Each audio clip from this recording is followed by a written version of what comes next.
तरु का मूल एक, जानहु मिथ्या भाव, काको करि निर्मूल अब, करिए मोक्ष उपाय।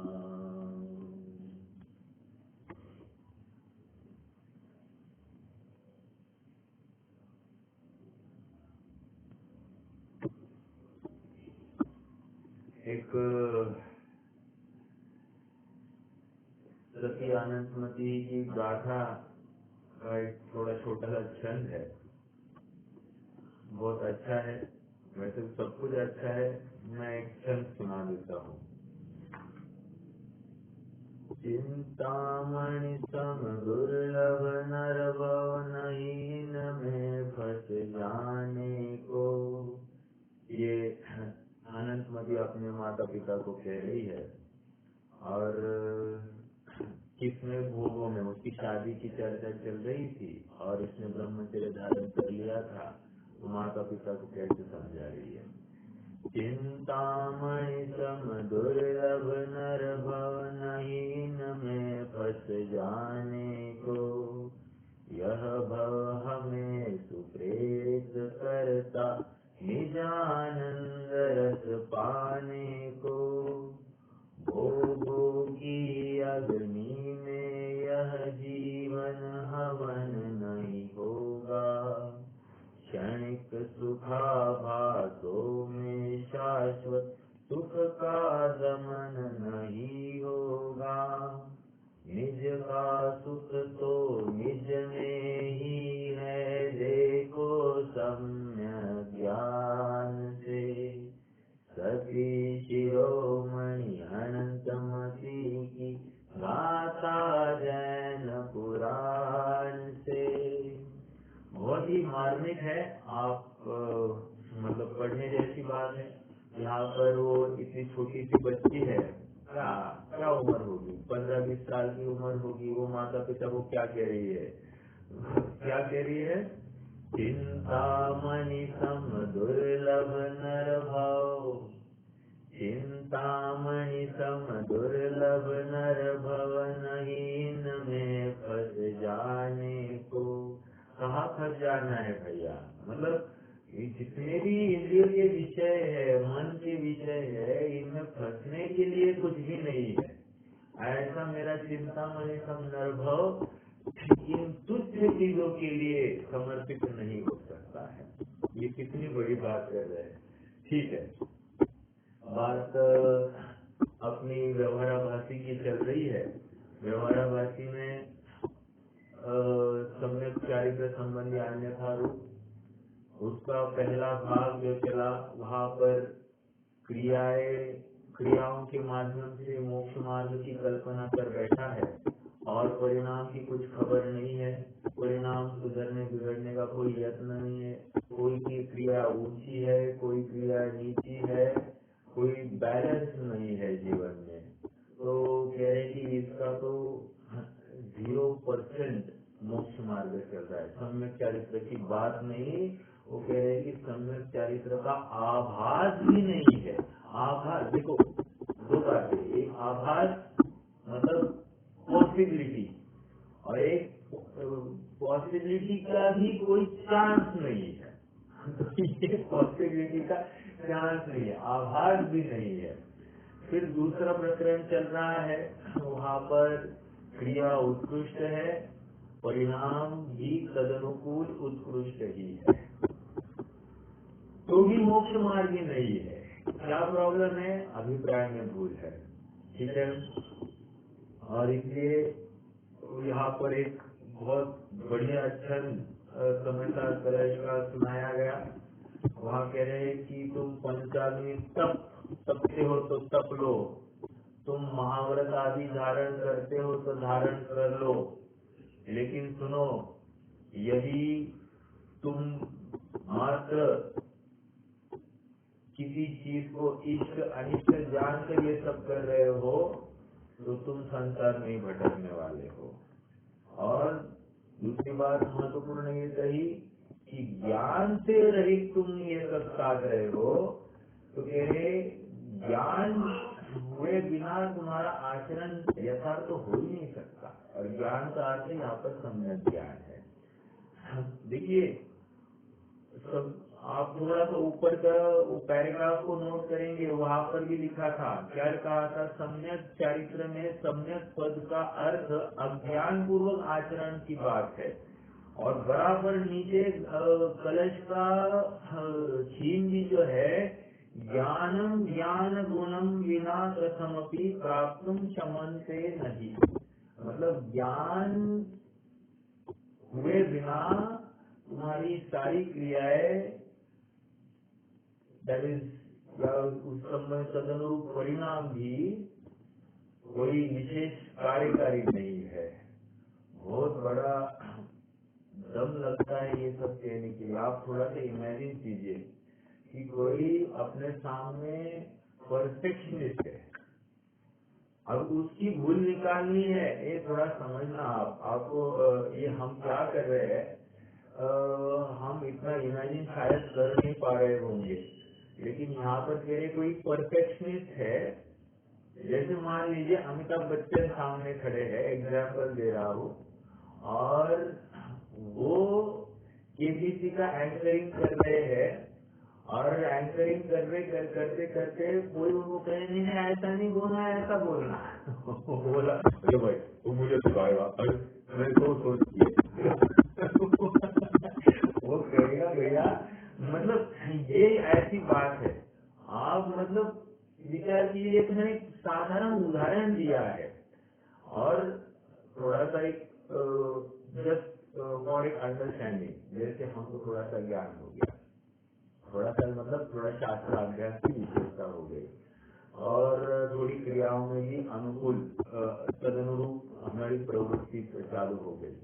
तो कोई दूसरा थोड़ा सा कम क्रियावान हमको थोड़ी सी कुछ बात बोले, हमको क्या लगता है, अरे का ये हमको अकल सिखा रहा है, हम कहाँ पहुंचे हैं और ये अकल सिखा। लेकिन हमको उसको नजरअंदाज नहीं करना चाहिए, क्योंकि कहीं न कहीं तीसरी आंख जो होती है वो हमेशा वो अलग दृष्टि से देखती है, और यदि हमको मोक्ष मार्ग के अनुकूल कोई बात दिखाई देती है तो उस बात को स्वीकार करना चाहिए।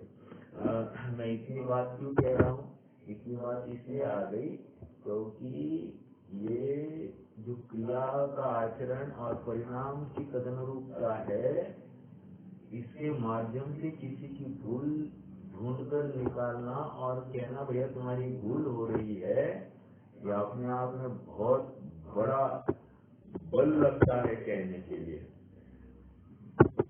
इजी बात नहीं है। आज मतलब कोई बहुत बड़ा एग्जाम्पल के लिए, तुम मोदी जी को कहो तुम्हारी गलती हो रही है मोदी जी, तो अपने आप में मोदी जी बोलेंगे भैया कहाँ है। मतलब ये इस तरह की बात है। ओके, आप समझ रहे हैं मतलब कि क्या कह रहे हैं, मतलब ये कितना बड़ा जीव होगा या उसकी विचारधारा का हद किस तरह का होगा, ये हमको समझना चाहिए। ठीक है, आइए थोड़ा सा आगे बढ़ते हैं। हम कल पृष्ठ क्रमांक 243 पर थे, और एक बार हम रैपिडली ये दो पैराग्राफ पढ़ेंगे, दूसरा और तीसरा। क्यों? क्योंकि प्रकरण के साथ जुड़ना है, इसलिए हमको ये पैराग्राफ पढ़ना जरूरी है। और क्यों? तो क्योंकि यहाँ से उसका अन्यथापना क्या है वो बताने वाले हैं ना। तो अन्यथापना में ये बात आ गई, चलो नहीं पढ़ेंगे लेकिन डिस्कस करते हैं। अन्यथापना में ये बात आ गई, पहले तो स्वर्ग नरक को तो दुख रूप देखता ही है, लेकिन स्वर्ग में भी जन्म मरण है ऐसा जानकर स्वर्ग भी दुख रूप मानता है। ठीक है, और इसलिए संसार से उदास हो जाता है और मोक्ष की वांछा करता है। इतने तक हमको कुछ लगा, कुछ नहीं लगा, लेकिन पंडित जी को कुछ लगा। उन्होंने कहा भैया यहाँ पर आपने आत्मा किधर दिखाया, फिर समझ में आ रहा है क्या? मोक्ष की चाह है, मोक्ष की वांछा है, तो वो आत्मा के आश्रय पूर्वक होने वाली है, लेकिन इसमें आत्मा ही नहीं दिखाया ना, ये आत्मा दिखाया नहीं इन द सेंस आत्मा संबंधी चिंतन नहीं किया। भैया ये सब दुख रूप जानकर क्या करना था, तुमको अपने निराकुल निरापद पद में स्वयं को स्थापित करना था, लेकिन हुआ क्या, तुम द्वेष तक ही बैठ गए, सीमित हो गई तुम्हारी बात और उदास हो गया, ऐसा हो गया। देखो मतलब आप मतलब कितने नोटिस करते मुझे मालूम नहीं, लेकिन अपना जिसके साथ नहीं बनता है हमारा अपने आप उसके प्रति का थोड़ा सा स्नेह वात्सल्य थोड़ा सा कम हो जाता है।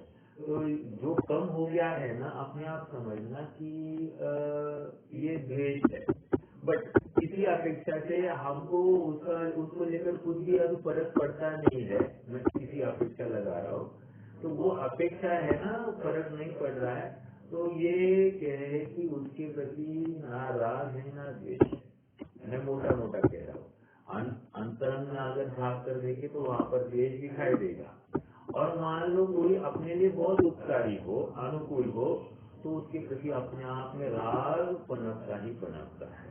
ठीक है, तो यहाँ पर एक बात पहले पैराग्राफ की बात हो गई। दूसरे पैराग्राफ में बहुत अच्छी बात है, थोड़ा पढ़ेंगे ही, मेरा भाव है पढ़ने का, तो उसमें मुझे और कुछ बात आपको आपके ज्ञान में लानी है। देखिए, तथा विषय सुखादिक मिल रहा है क्या, तीसरा पैराग्राफ बीच में एकदम, तथा विषय सुखादिक का फल नरकादिक है। ऑलमोस्ट फर्स्ट पैराग्राफ को रिपीट कर रहे हैं, लेकिन अब वो फल सापेक्ष बात कर रहे हैं, पहले परिणाम सापेक्ष बात कर रहे थे पहले पैराग्राफ में।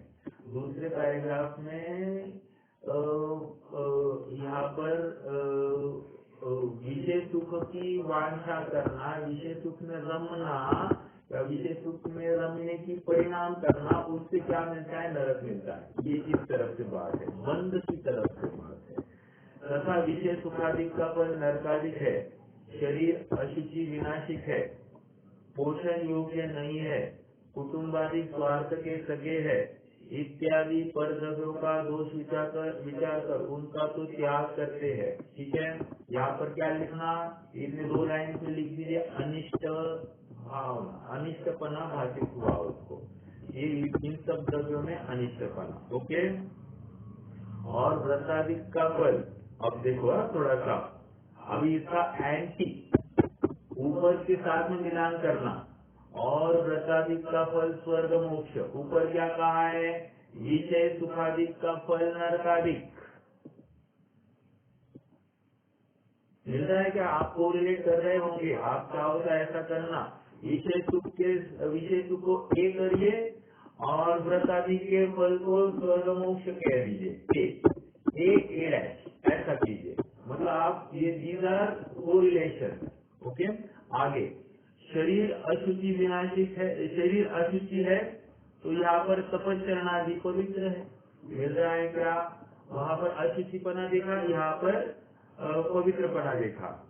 विनाशिक, शरीर विनाशिक है, और ये तपस्चरण अविनाशी फल को देने वाला है। समझ में आ रही क्या बात, मुझे ये पॉइंट आपको आपके ज्ञान में लाना है, जो कल हमने नहीं लिया चर्चा में। आगे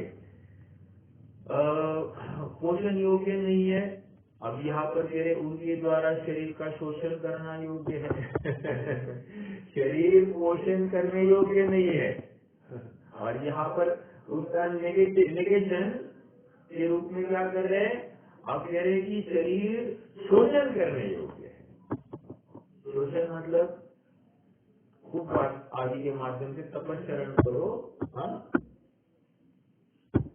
तपस्चरण करो, और उसका जितना शोषण करो उससे तुम्हें उत्कृष्टता प्राप्त होगी। ठीक है, हाँ, पोषण के विरुद्ध शोषण किया।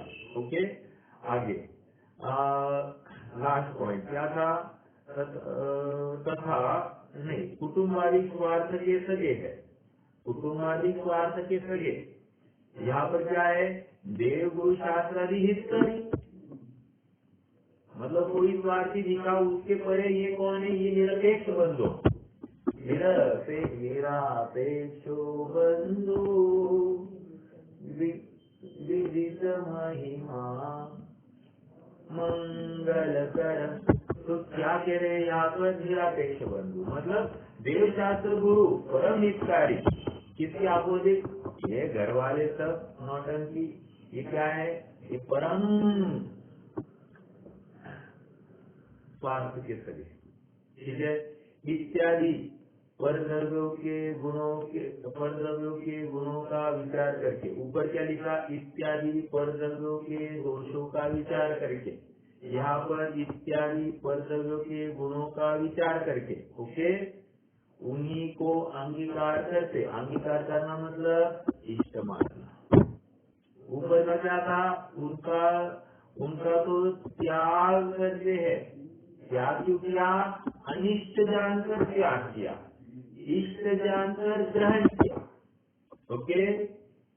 और तकलीफ क्या है? कह रहे हैं यहाँ पर इष्ट अनिष्ट न कोई जग में, इष्ट अनिष्ट न कोई जग में, निज मन माहि विचारे जो, स्वयं त्रिकाल शुद्ध आनंदमय, निष्क्रिय तत्व चितारे जो, स्वानुभूति बिन परिणति सूनी, निज मन माहि विचारे जो।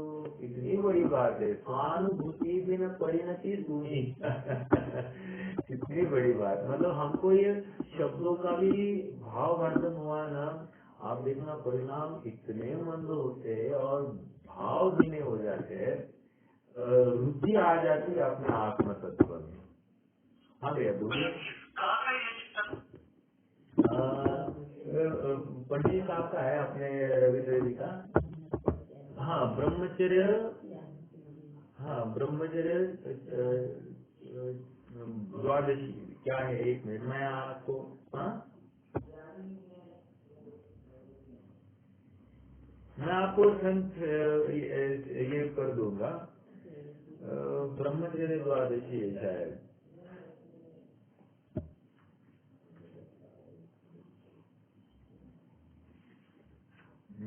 अभी मुझे मिलने रहा, मैं आपको बताऊंगा वो ये भी।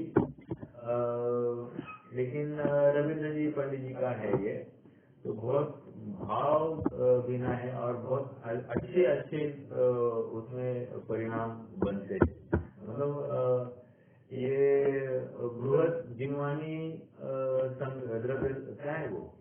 बृहद जिनवानी संग्रह, हाँ हाँ, बृहद आध्यात्मिक पाठ संग्रह, उसमें ये सब मेरे पास कलेक्शन है। तो वो कॉपी से मैंने बताया, ठीक है। कहने की बात इतनी है कि इष्ट अनिष्ट की बात मोक्ष मार्ग में नहीं चलती है, क्योंकि ज्ञानी जीव को कोई चीज इष्ट अनिष्ट होती ही नहीं है। देखो आप लोगों में आप क्या कहना है? आगे प्रश्न ही वही करने वाला है। तो आप क्या कहेंगे? तो अपन प्रश्न वही पढ़ते हैं, अपन यहाँ पहले पढ़ लेते हैं, यहाँ ये पूरा करते हैं। इत्यादि प्रकार से किसी परद्रव्य को बुरा जानकर अनिष्ट रूप श्रद्धान करते हैं, किसी परद्रव्य को भला जानकर इष्ट श्रद्धान करते हैं। तो परद्रव्यों में इष्ट अनिष्ट, अंडरलाइन दिस, परद्रव्य, तो परद्रव्य में इष्ट अनिष्ट रूप श्रद्धान तो मिथ्या है।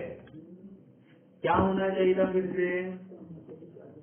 ब्रह्मचर्य द्वादशी। हाँ देखो मैं वही कह रहा था, ब्रह्मचर्य द्वादशी ही है। मेरी कॉपी में पेज नंबर 229 है।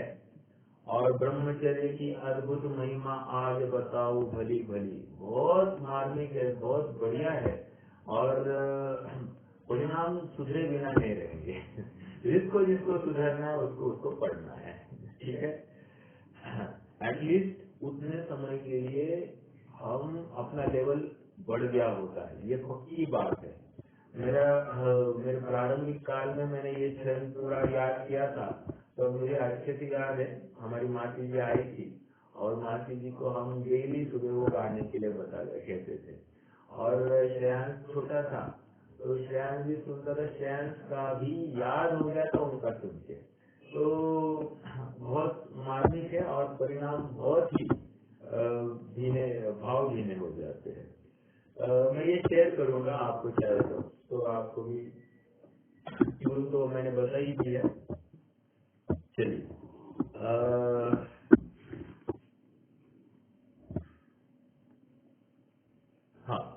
क्या कह रहे हैं यहाँ पर द्रव्य इष्ट अनिष्ट हुआ।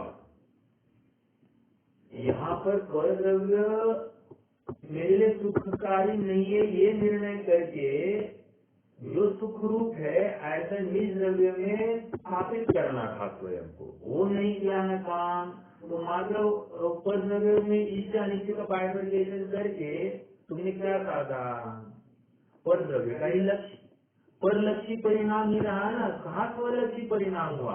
और मोक्ष मार्ग स्वलक्षी परिणाम से होता है, परलक्षी परिणाम से तो कुछ नहीं होता है। समझ में आया?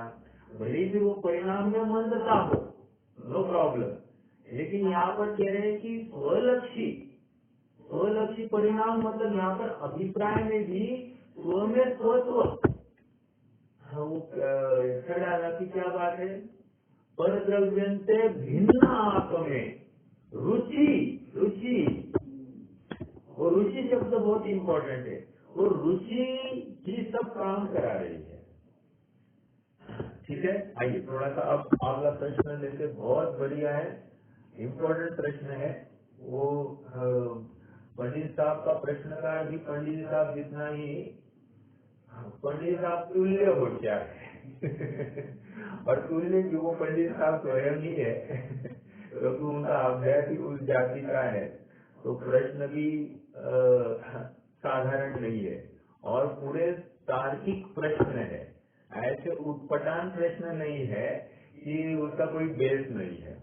ये पूरे तात्विक और तार्किक दो बातें कह रहा हूँ, तत्व से जुड़े हुए और तर्क से कटे हुए, ऐसे ये प्रश्न है। देखो, कोई कहेगा सम्यक दृष्टि भी बुरा जानकर पर द्रव्य का त्याग करता है, उल्टा लीजिए, सम्यक दृष्टि भी भला जानकर पर द्रव्य को ग्रहण करता है दोनों लगाइए ना, क्या प्रॉब्लम है तो कहने की बात यह है कि ये पकड़ा है इसमें, और बहुत अच्छे, क्यों? क्योंकि ऊपर यही तो कह रहे हैं ना कि बुरा जानकर छोड़ दो और अच्छा जानकर ग्रहण कर, इसमें कोई प्रॉब्लम नहीं उसको दिखाई दे रहा है, और इसने बराबर पकड़ा है, सम्यक दृष्टि पर द्रव्य को बुरा जानकर छोड़ता है। ठीक है, अब देखो पंडित साहब का क्या थॉट प्रोसेस के पीछे है। देखो, सम्यक दृष्टि पर द्रव्य को बुरा नहीं जानते, पहला तो काट लगाई, सम्यक दृष्टि बुरा जानता कहाँ से लाया तुमने? सम्यक दृष्टि पर द्रव्य को बुरा जानता ही नहीं है, गाली भी बुरा लगता ही नहीं है। ठीक है, अपने राग भाव को बुरा जानते हैं, वेरी वेरी वेरी इंपॉर्टेंट, अपनी जीवन जीने की कला बताई है, how to upgrade yourself. देखो इतने सब बड़े लेक्चर्स होते हैं, सब होते हैं, अगर उनमें ये बात आती हो तो ठीक, और हम इतने नॉर्मल लेक्चर को सुनते सुनते अगर हमको ये उत्कृष्ट बात मिलती है और हम उसे ग्रहण करते हैं तो अपना दुग्ध शर्करा योग है। क्या कहे, जीवन जीने की कला है ये। फिर से पढ़ते हैं, पर सम्यक दृष्टि पर द्रव्यों को बुरा नहीं जानते। अब अपन थोड़ा सा इसको लगाते हैं, ऊपर ऊपर लेकर चले। सम्यक दृष्टि शरीर को अशुचि जानकर शरीर को बुरा नहीं मानते, शरीर के प्रति का राग कम करते हैं। ये आई क्या बात? अभी दूसरा पॉइंट, सम्यक दृष्टि शरीर को विनाशिक जानकर शरीर से द्वेष नहीं करते, शरीर के प्रति अपने राग भाव को बुरा जानकर उसको त्यागने का यत्न करते हैं। पकड़ में आ गई दूसरी बात। तीसरा, शरीर पोषण योग्य नहीं है तो शरीर के प्रति द्वेष नहीं करते, शरीर के प्रति के राग को बुरा जानकर उसे त्याग करने की बात करते, मतलब अपना उसके प्रति का राग भाव, अपना उसके प्रति का झुकाव, उस झुकाव के प्रति उनको कटाक्ष है, पर द्रव्य के प्रति कुछ कटाक्ष नहीं। क्यों? क्योंकि पर द्रव्य अपने आधीन है ही कहा, यह परिणमति सकर्ता हमको अमृतचंद्र स्वामी ने एक गाइडलाइन दे दी है। अमृतचंद्र स्वामी क्यों? अपना सामान्य गुण है ना, क्या वस्तुत्व गुण है ना, अगुण लघुत्व गुण है ना। वो क्या कह रहे, सीख कर कह रहे हैं कि प्रत्येक वस्तु अपने अर्थ क्रिया कार्यत्व को करती है, अर्थ प्रयोजनभूत कार्य को वस्तु स्वयं प्राप्त करती है, उसको किसी के मदद की जरूरत नहीं है। अगुण लघुगुण में फिर से आकर वही कह दिया, एक द्रव्य दूसरे द्रव्य रूप, एक गुण दूसरे गुण रूप, एक पर्याय दूसरे पर्याय रूप नहीं होती है। दो द्रव्य मिलकर एक नहीं होते, एक द्रव्य बटकर दो नहीं होता। समझ में आया? ये अपनी भारतीय पॉलिटिक्स नहीं है। मोदी जी की वेव है तो सब मोदी जी के पीछे, ऐसा नहीं होगा। चलो आगे बढ़ते हैं। क्या कहा? ये सब में लगाना, सब में लगाना।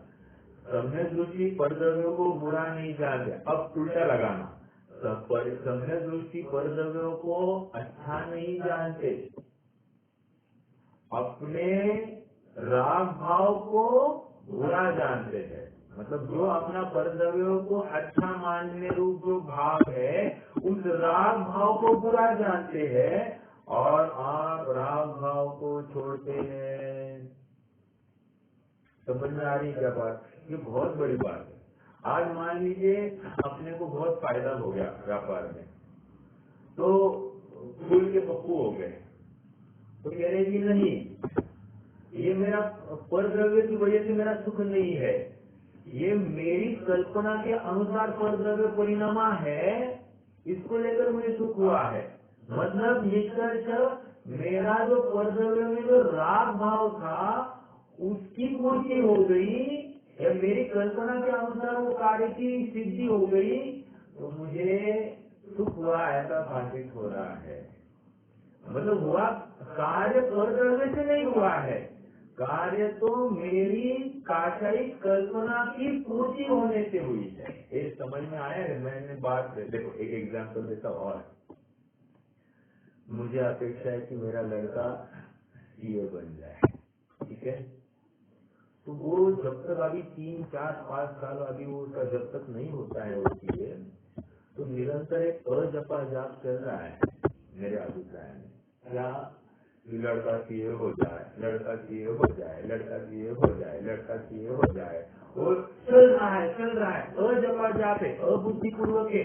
रात्रि में सोते उठते बैठते मैं हमेशा यही भावना करूंगा। क्यों? मेरी कोई एक कल्पना है, ये मेरी स्वयं की अपनी कथा है। ओके, अब देखिए, जिस दिन लड़का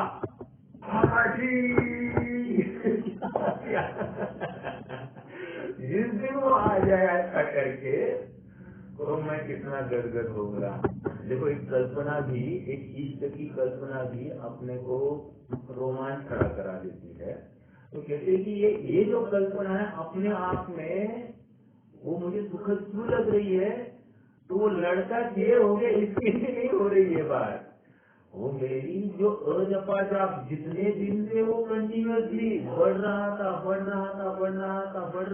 रहा था, उसकी जो इंटेंसिटी वो इतना खींच गया था वो कि अब तो हो जाए, और हो गया। ये इतना एक शब्द सुना, वो पूरी कषाय जो तीव्रता को प्राप्त हो गई थी, एकदम से धड़ाम से गिरती है, और वो धड़ाम से कषाय गिर गई।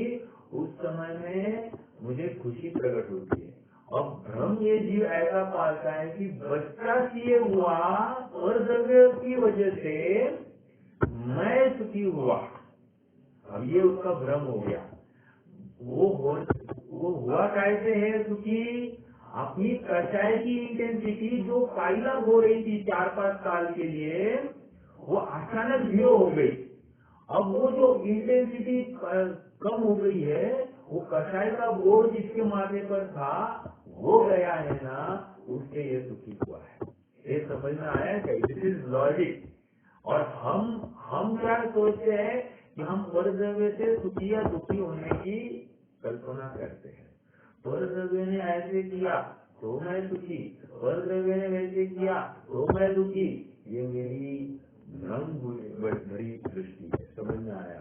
तो इसका भी एक प्रश्न आगे और एक खड़ा होता है कि हम परद्रव्यों को डांटे या नहीं डांटे, परद्रव्यों की सुधार की कल्पना करे कि नहीं करे।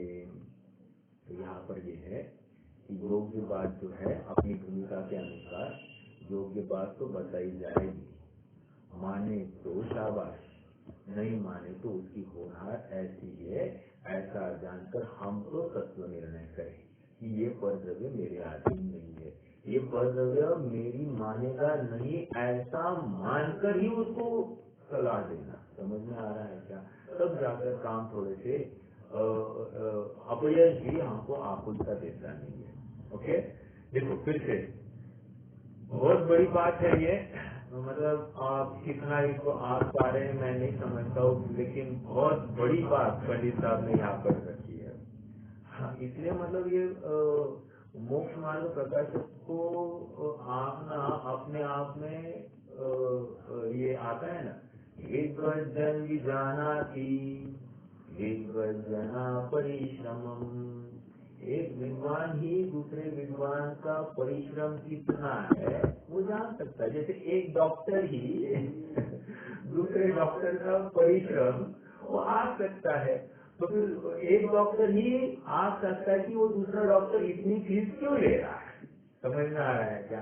क्योंकि उसको मालूम है ये रात रात रात सोया नहीं है, ये तो पढ़ाई कर करके पागल हो गया है, वो ऑपरेशन में आँख फाड़ फाड़ के सब देखता है, वो चार्ज करेगा ना। हमको लगता है नहीं डोंट वरी, लेकिन वो 2 गोली देने के पीछे तो हमसे मेडिकल वाला बन देता। तो वो बात बराबर है, लेकिन उसके पीछे उसका तपस्चरण, उसकी मेहनत, उसका अभ्यास बहुत है। ठीक है, इसका मतलब ये नहीं कि किसी डॉक्टर ने एक्सप्लोर करना, मैं उस पक्ष की बात नहीं कर रहा हूँ, बट एक एनालिसिस कर रहे हैं। विद्वज्जन मतलब एक कोई ऐसा व्यक्ति आप सकता है कि दूसरे ने कितनी मेहनत की है। तो यहाँ पर अपन पंडित साहब ने कितनी मेहनत की है इस विषय के प्रस्तुतिकरण में और यथार्थ बात परोसने में। हमको जब तक हम उस लेवल तक नहीं पहुंचते तब तक हमको महिमा नहीं आती है। समझ में आया? जैसे किसी ने हमको एक बढ़िया मिठाई खिलाई और हमको लगा ऐसी मिठाई हमको फिर से खानी, आ गए घर में और बनाना चालू कर दिया और बनाते बनाते मारुति का गणपति ढाला तो मारुति का गणपति ढाला, अब किसको बताए? तो वहाँ पर उसको महिमा आती कि वो अच्छा कुक है। समझ में आया क्या?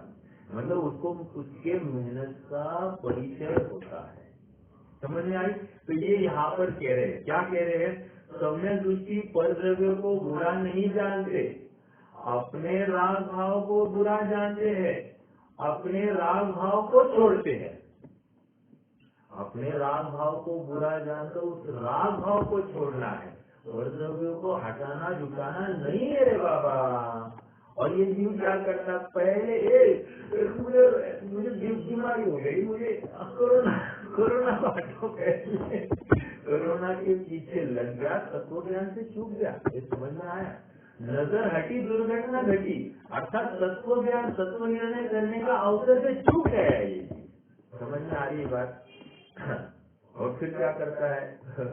देखो मैं परसों दिन 2-3 दिन पहले मेरी बहन से बात कर रहा था और उन्होंने कहा कि बीमार हो गए हैं।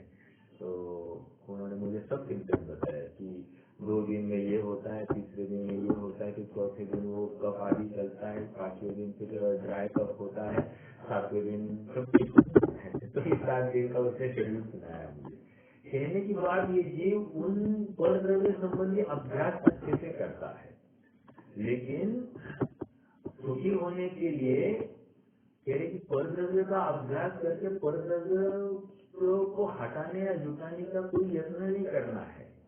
परद्रव्य से अपने जो राग भाव है, अपनी जो दृष्टि है, उसको हटाकर परद्रव्य में स्थापित करनी है।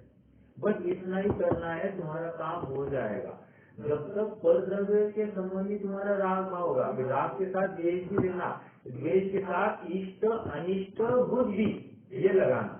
देखो और एक बात मैं किसी विद्वान की बात सुन रहा था, उन्होंने यहाँ पर इष्ट अनिष्ट बुद्धि का अर्थ मिथ्यात्व लिया है। तो कोई हर्जा नहीं, क्योंकि अभिप्राय संबंधी भूल ही बता रहे हैं, तो उसमें कोई हर्जा नहीं है। लेकिन यहाँ पर देखो राग द्वेष कह दिया तो समझना चारित्र मोह की बात है, ओके। लेकिन जब इष्ट अनिष्ट, इष्ट बुद्धि अनिष्ट बुद्धि ऐसा जब कहते हैं तो चारित्र मोह के साथ में मिथ्यात्व, तो इसको लेकर कह रहे हैं कि वहां पर अन्यथा पना पाया जाएगा या मिथ्या दृष्टि पना पाया जाएगा।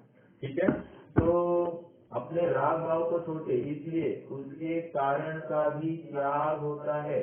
वस्तु का विचार करने से कोई पर द्रव्य तो बुरा भला है नहीं। वस्तु विचार, वस्तु विचार सजावत मन पावे विश्राम, रसरी आवत जात है, रस स्वादस दुख उपजे, अनुभवता को नाम। यहाँ पर फिर से वही बात कह रहे हैं, वस्तु विचारक भाव। वस्तु का विचार करने पर क्या होता है कि ये वस्तु स्वयं अपने रूप परिणमती हुई अपने में ही स्थित होती है, वो कभी मुझरूप होती नहीं है। और मेरी आत्म वस्तु मेरे रूप ही आत्म रूप ही परिणमित होते हुए कभी पर वस्तु रूप हुई नहीं है। ऐसा निर्णय जो करता हुआ जीव पर वस्तु के प्रति का राग भाव या पर वस्तु में जो इष्ट अनिष्ट जो बुद्धि है उसका त्याग करता है, तो सहज ही उसको अपनी आत्म वस्तु का रस चढ़ते जाता है और वो सुख की प्राप्ति कर लेता है। इसी को अनुभव की बात कहते हैं। समझ में आ रही है क्या? हम बहुत बड़े रॉकेट साइंस नहीं है अपने यहाँ पर, लेकिन छोटी छोटी बातों को अपन इतने दूर गए हैं उन छोटी बातों से कि हमको फिर से यहाँ तक आना ही असंभव सा होने लग गया है। और जरूरी है कि हम अपने मूल की भूल पहले ढूंढ कर निकालें। बहुत छोटी बातें हैं, पर वस्तु में अपनत्व बुद्धि है, ये पर वस्तु मेरे लिए कार्यकारी है ऐसा जानकर उसमें अतीत आसक्त हुआ है, यही इसकी दुख की निशानी है। ठीक है, और वस्तु मेरे अनुसार ही परिणमे ऐसी तीव्र वांछा, यही इसके दुख की बीज है। अब कोई कहेगा निमित्त मात्र तो है क्या? पर द्रव्य पर द्रव्य मेरे सुख दुख का निमित्त मात्र तो है ना। एक बात पकड़ रहे कि नहीं पकड़ रहे? कभी उदाहरण दिया था दांत का, वहाँ पर बताया कि पर द्रव्य दांत नहीं है तो मैं दुखी है, दांत आ जाएंगे तो मैं सुखी हो जाऊंगा। ये कल्पना देखो, ये कौन समझा सकता है जिसकी पूर्ण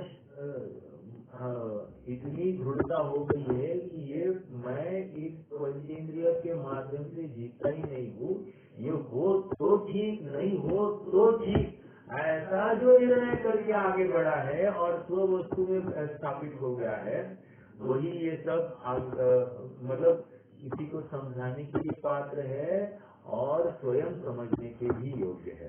कहने की बात इतनी है कि पर वस्तु सचमुच मुझे दुखी करती नहीं, पर वस्तु सचमुच मेरे भाव बिगाड़ती सुधारती नहीं है। पर वस्तु तो पर वस्तु है, मेरे भाव बिगड़ते सुधरते हैं जब मेरी पर वस्तु के ऊपर दृष्टि जाती है। समझ में आया? अर्थात पर वस्तु में मेरी राग बुद्धि जाती, दृष्टि जो गई मतलब मेरी राग बुद्धि गई।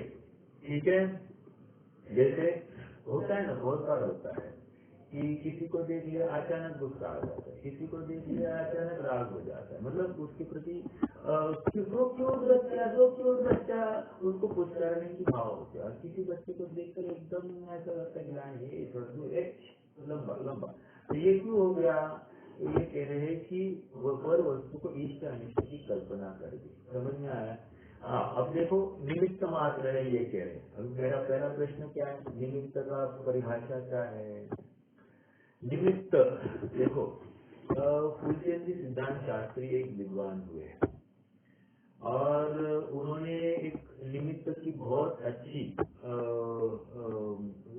गाइडलाइन दी है हम सबको। उन्होंने कहा जगत में निमित्त नाम की कोई वस्तु आज तक बनी नहीं है, ना बनेगी, क्योंकि निमित्त ऐसी कोई वस्तु का नाम है ही नहीं। लेकिन जब हमारे कार्य हो जाता है तो जो सबसे समीपवर्ती उपकारी परद्रव्य जो दिखाई देता है उसके ऊपर आरोप होता है कार्य होने का, उसको निमित्त कहा जाता है। समझ में आया? अब जैसे हम चल रहे थे, है ना, चल रहे थे, ऊपर से एक नारियल टपक गया और अपना कपाल मोक्ष हो गया। तो कह रहे कि ये क्या है?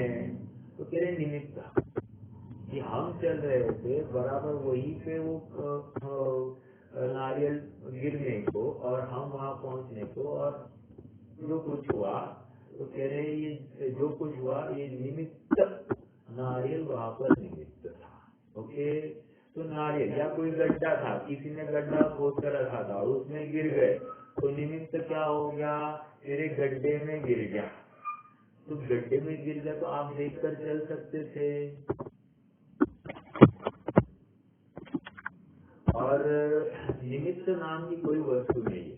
जैसे आप थोड़ा सा आगे बढ़ते हैं, अपन साधारण उदाहरण ले लिए, गिर गए, कोई ये हो गया वो हो गया, गाली सुनी, गुस्सा आया तो गाली निमित्त हो गई, ये सब बातें सुन ली।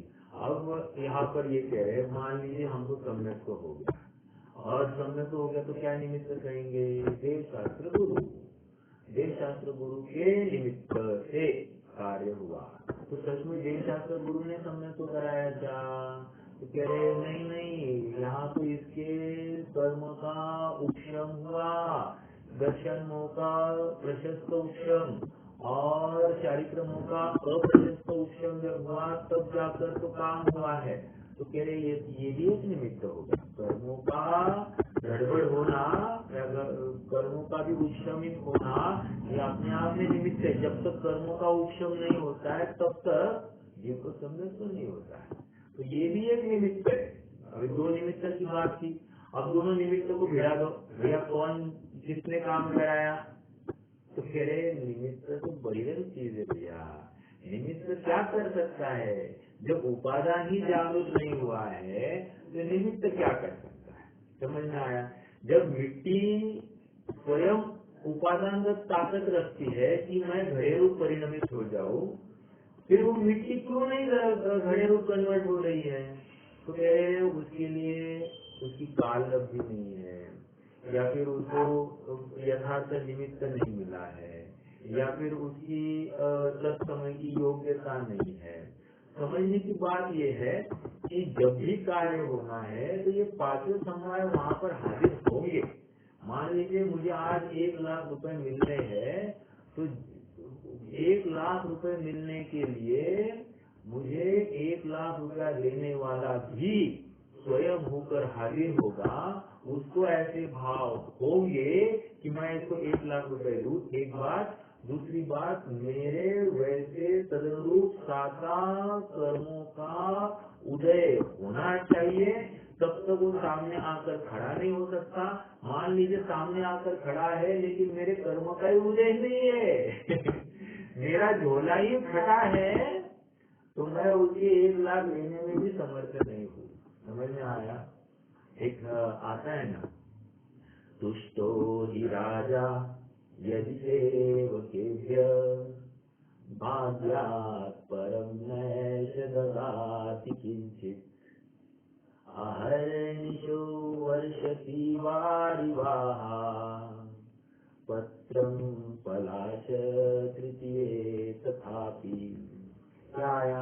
कोई राजा बहुत खुश हो गया किसी के ऊपर, अपने सेवक के ऊपर। तुष्ट मतलब संतुष्ट हुआ, तो संतुष्ट हुआ मतलब खुश हुआ। बोल तुझे क्या चाहिए? ये बोला ये चाहिए, वो चाहिए, वो चाहिए। ओके ठीक है।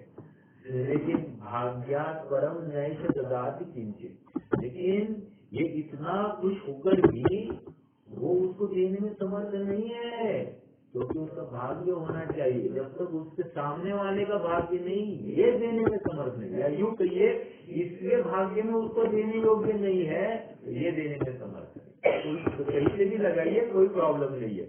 बट अपन दो पात्र खड़े कर रहे हैं ना, तो भाग्यात् परम नैष ददाति किंचित। भाग्य मतलब क्या? भाग्य मतलब उसके कर्म का उदय। समझ में आया क्या? एक बहिरंग निमित्त है राजा और दूसरा अंतरंग निमित्त है उसका भाग्य। तो कह दोनों चाहिए। भाग्यात् परम नैष ददाति किंचित। और फिर उसके लिए एक उदाहरण दिया।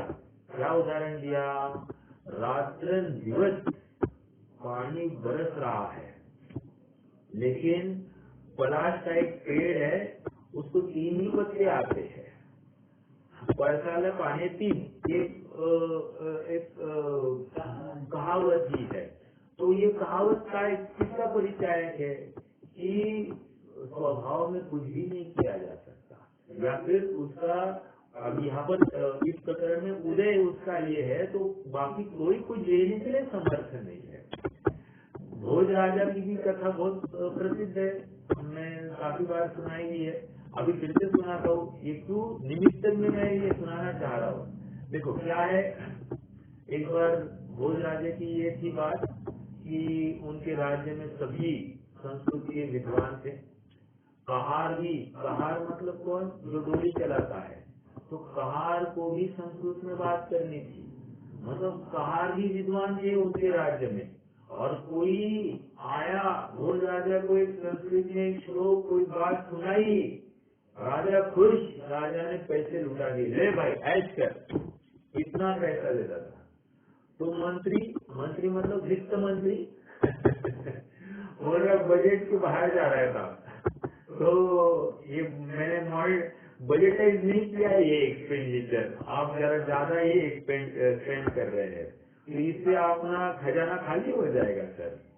तो इसलिए उसने चिट्ठी लिख दी, राजा कि आप जो इतना खर्चा कर रहे हैं, you are spending so much so aggressively, तो दिस विल कॉज ठन गोपाल इन हर ट्रेजरी। तो उसने लिखा कि धनम रक्षित, क्या आपत्तिम धनम रक्षित, आपदाम धनम रक्षित। किसको?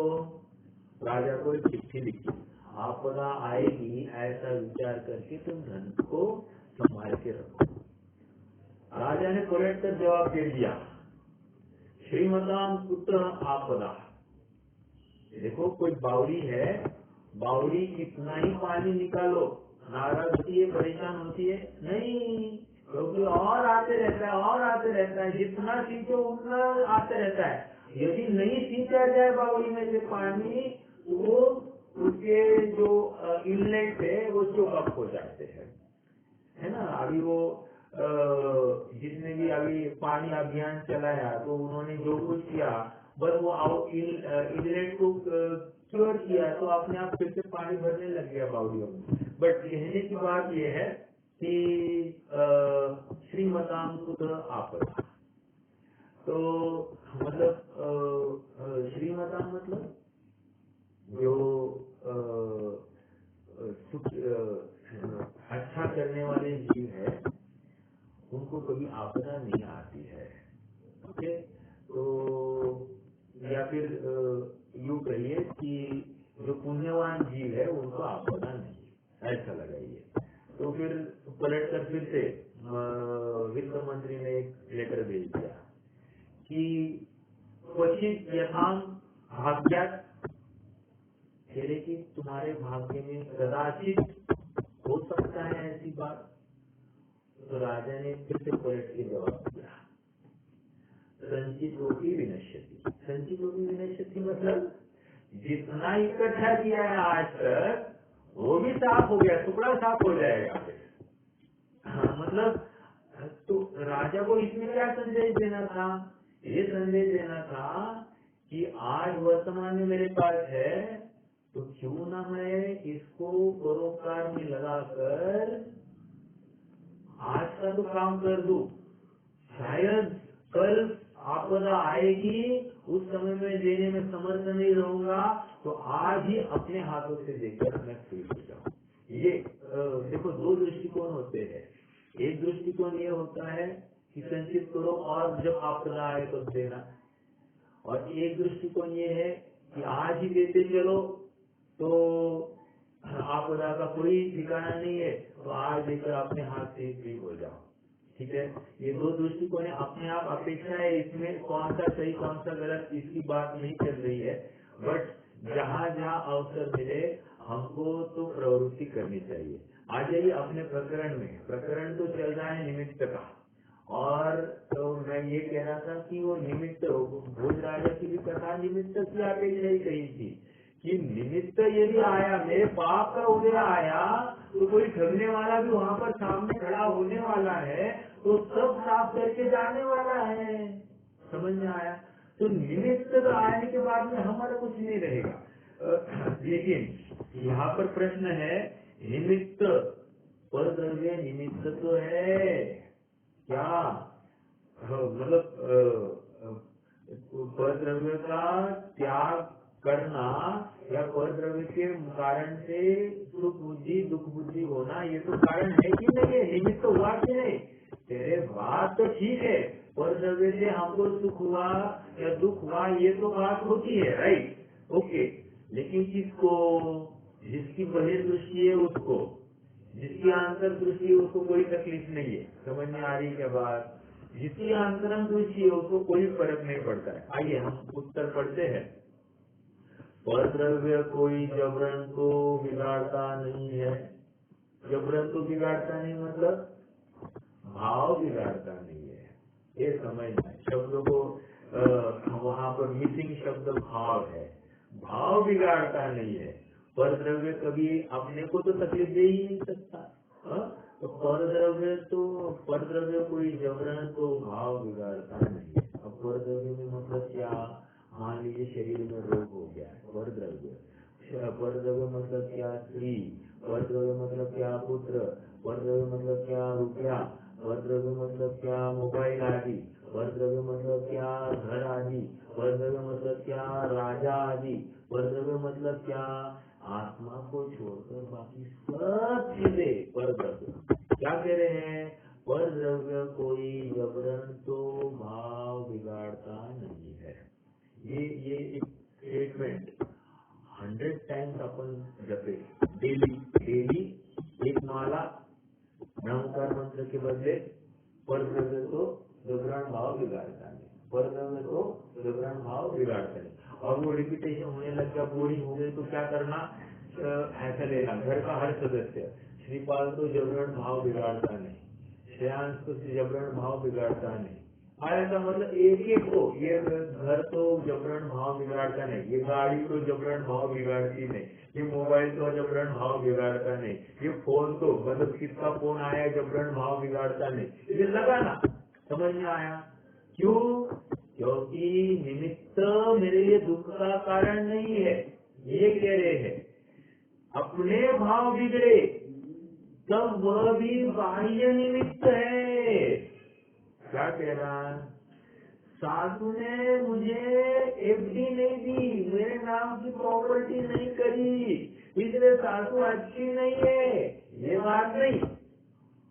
पर द्रव्य, सासू मतलब पर द्रव्य, उसने मेरा कुछ किया नहीं इसलिए सासू अच्छी है ऐसा, बुरी है ऐसा नहीं। जब सासू ने मेरे नाम एक कौन सा हार बोला, बोलो कोई अच्छा हार करना, चपला हार के मम्मी ने हमारे 9 लाख का हार बोलो, 9 लाख जरा अच्छा हार, हीरे का हार, डायमंड सेट दिया, मेरी सास ने आज क्या, मेरी सास बहुत अच्छी।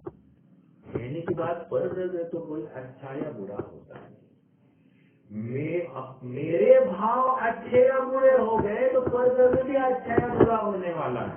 समझ में आ रही क्या बात? ये तो एक एग्जाम्पल दिया, हर जगह पर लगाना। ऑफिस में गए और ये बहुत अच्छा या बुरा होता ही नहीं है। मेरे भाव अच्छे हो तो बहुत अच्छा, मेरे भाव बुरे हैं तो बहुत बुरा है। समझ में आ रहा है क्या? कस्टमर अच्छा बुरा होता ही नहीं है। मेरे भाव अच्छे तो कस्टमर अच्छा, मेरे भाव बुरे तो कस्टमर, मतलब अपने परिणाम के अनुसार सामने वाली वस्तु आपको दिखाई देती है। अपने भाव बिगड़े तो वह भी बाह्य निमित्त है तथा इसके निमित्त बिना भी भाव बिगड़ते हैं। Very important. ये क्या कह रहे, कोई समझाएगा मुझे? तथा इसके निमित्त बिना ही भाव बिगड़ते हैं।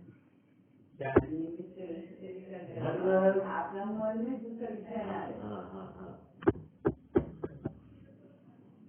मतलब बोलो भाई।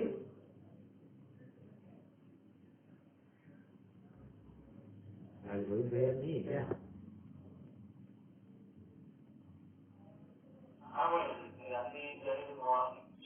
अच्छा, ठीक है, बोलिए। इसके बिना भी भाव बिगड़ते हैं, निमित्त बिना भी भाव बिगड़ते, मतलब क्या? परद्रव्य के बिना भी भाव बिगड़ते, मतलब क्या? मतलब वो परिणामों में ही कंटिन्यू ये करते रहता है। मतलब मन के माध्यम से स्वर को खड़ा करता है और झगड़ा करने लगता है। मतलब मान लीजिए मेरा 5 साल पहले किसी के साथ झगड़ा हो गया, अचानक आज मुझे बैठे बैठे याद आ गई, और याद आ गई, सामने तो है नहीं वो निमित्त, लेकिन याद आ गया और उस समय मैंने ऐसा बोलना चाहिए था, वैसा बोलना चाहिए था, अपने आप भाव बिगड़ गए। परद्रव्य सामने नहीं है, क्यों हो रहा है ये सब? तो पंडित साहब यहाँ पर समझा रहे, परद्रव्य मुझे मेरे भाव बिगाड़ने में समर्थ नहीं। वो आपको कहाँ गाइड करने चाह रहे, आप थोड़ा सा उस गाइडेंस के अनुसार चले।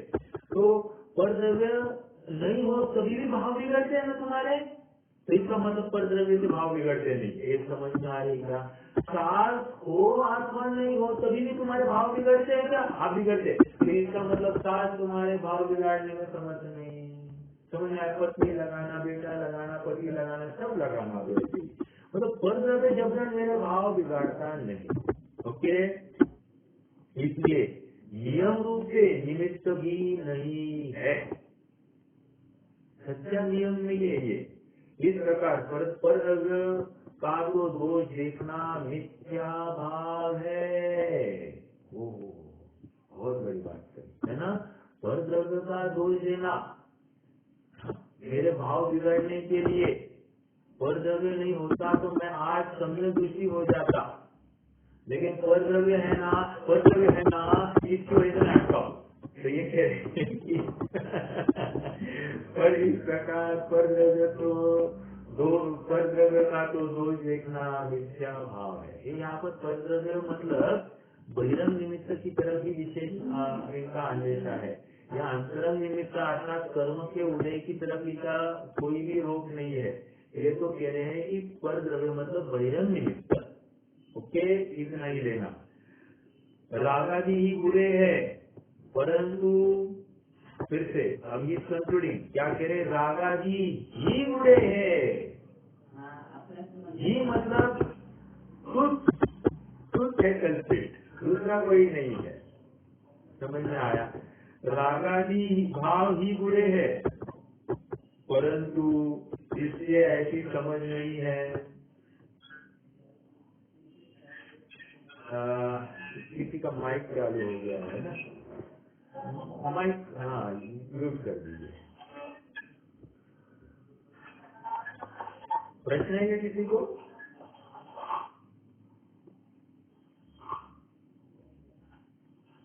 अंकुल भैया आप होस्ट, आप माइक म्यूट कर सकते हैं क्या? देख लीजिए।